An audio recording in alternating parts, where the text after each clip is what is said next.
Make men know they train women go school. Now broke men talk be that. I say now broke men talk be that. The way some men they talk, it be like say that they wear pad behind closed doors, pants and bra, G-string. Lately, I've been seeing some I wanna be Andrew Tate. I think only those that are capable of feeding themselves 3 times a day should talk to women. Because what's in the hungry looking men? Wait first, if they're given our women to take care of on our feet, some topics or debates should be left for the wealthy men and not the struggling. Now for here I see broke men, they teach rich men how to spend their money. Listen, let me school you a bit, just a little bit. Next time you want to air your jargon, state clearly that it is your opinion, so that only the mumu ones go follow una. Who make una mouthpiece of the men? Una do election, who voted you? What do you mean? Make men know they train women for school. Are you aware that women stand behind men more than men stand behind men? Most of your so-called strong men were made by women. It's just that we women, we like allowing the men take the glory to boost their ego. If you train a woman for school, she will later leave you. Are you training the woman to be your slave or to be your partner? Oh, because say you train woman for school, make she pie on top your bad character. You're cheating, you're lying, manipulating, dictatorship. Go how much? Go how much school fees I beg? Money when no fee buy wig, more no even go bag first or shoe. How much be school fees? Because say you spend the bare minimum for gay, you want me she serve you. Who are you? You be God? These men sha wanna be hypocrites. Capital one. Oh, you want make other men take care of your sisters. You want turn another man to an investor for your family. But you now you get sense pass. Now your hand gone pass. Men they. It gets men we train their wives for school. Their wife sister, their wife cousin, nephew, niece. What are you saying? And the woman still there with him. She no leave him. Not because he trained her in school, but because the man said get good character. His character is not unbearable. Unlike you. Make she bear your bad character because you paid a few naira. Her life belongs to you because you paid her school fees. If woman leave you, ask yourself, say what thing you do. Don't on the form excuses for yourself. And because say I don't train her finish for school. Waiting be school. Make we end this debate once and for all. I can comfortably mention men that women stood by and are still standing by them today. These women are the invincible pillars behind the growth of these men. Where should I start from? Should we start from the strongest man in the country? President Bola Ahmed Tinubu. It was stated that his mother was the strongest force behind him. Now his wife is the strongest force standing by him, a woman. Now should we talk about Wizkid? His late mother, he has so rest in perfect peace, and Jada P are the strongest force behind him. Should we talk about Davido? It is obvious that his sister and his wife are the strongest force behind him. Burna Boy, we know say na him mama and his sister. Obi Kubana, we all know it's his wife. Tony Elumelu, the man loves his wife. What does that tell you? She is a strong pillar behind him. Cristiano Ronaldo, his mother and his wife. Lionel Messi, his mother and his wife. Mark Zuckerberg, his wife. You see, I could keep going if I want to. Now men I call, so these are men, not some cockroaches talking here and there. See, if you pay school fees for gay, do and call God. Do and come on your mind. No wait for payback. She must not marry you. Only God will reward you. I am SaidaBoj, the voice of the girl child.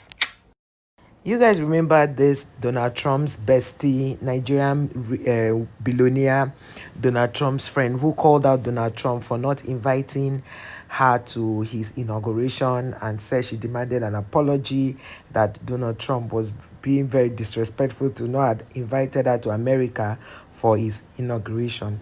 And that you guys remember that girl. Her name is SaidaBoj. So SaidaBoj saw a video where Gheghe is a guy on Red.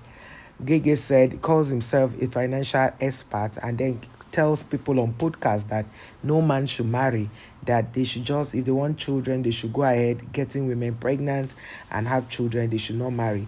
That marriage is a way of trapping a man down, and when you marry a woman, whatever wealth you do, the woman will be the one eating it. And another thing he said that was very, very funny was how he said that if you train a woman, you are doing is a financial mistake you are making. And one other guy also said that thing. He said, don't train a woman because you want to marry her, because other men will still ask her out and she might end up not marrying you and all of that. But you all know that, we all know that growing up in the Igbo land, it was a very common thing. Most women you see today, they are in Igbo land, their husbands train them. I'm not saying all women, but most women, their husbands train them. So it was a normal thing. And the women still ended up marrying them.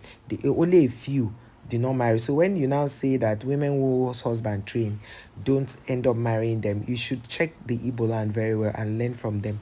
Most of them got married to their husbands, except for the ones that fell out with each other at the end of the day and they didn't get married. And that's a very insignificant number compared to the people who ended up marrying the people that trained them. So why did the man train them? The man trained their wives because they discovered that it was important for a woman to be educated, so that if they have children with them, their children too can, because women spend more time at home. Some women, or most women, spend more time at home than the men counterparts. So Gheghe, I feel that whatever Gheghe is saying, you see, upbringing is very important. Gheghe mentioned how on a podcast how his parents, his mother, the wives of his father were the ones working while the father was chilling.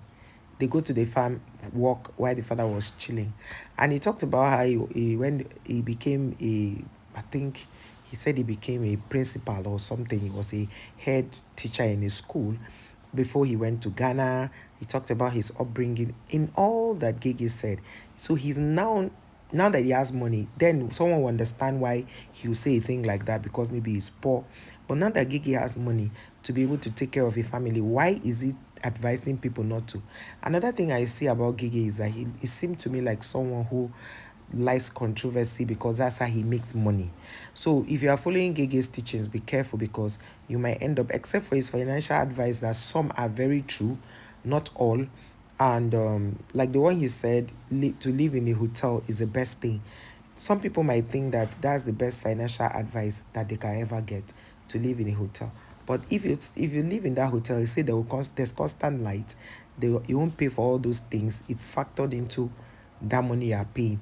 There is sense in that thing, and there's no sense in that thing. Now let's assume that you live in a hotel and you have children. Let's assume you have children and you live in a hotel, and it's not the hotel that fits you. You know, the most expensive thing to do in Nigeria, I tell people that I can pay people's school fee, but I cannot promise to feed them, like feed them throughout while they are in school. Because if I pay your fees is one time, like you say your school fees is 300,000 and I send you 300,000, but to say I will feed you for a whole 3 months, it's more than that 300,000. So when you pay people's fees, if somebody who feeds you is doing you more good than someone that pays your fees. They are both, fulfilling something in your life. But you see that person that feeds you every morning, you need to respect that person. Feeding is very expensive wherever you are in the world. Somebody feeding you for 3 months and somebody paying your school fee is a different thing. Someone paying your rent, you can tell someone your rent is 200,000 and he removes 200,000 to give you. But now tell the person to keep the 200,000 and use it to feed you for 2 months. It's not even possible. It's not possible, because you know how expensive, except you don't have anything you are doing, your feeding is just, you'll be sipping gari with kuli, somebody will understand. But I don't know if I'm making a point in this video. Guys, let me know on the comment section what you think about what this girl SaidaBoj has said and what Gheghe has also said. What are your opinion, please, guys? Thank you for watching this video. Please like, share, subscribe. I'll see you in the next.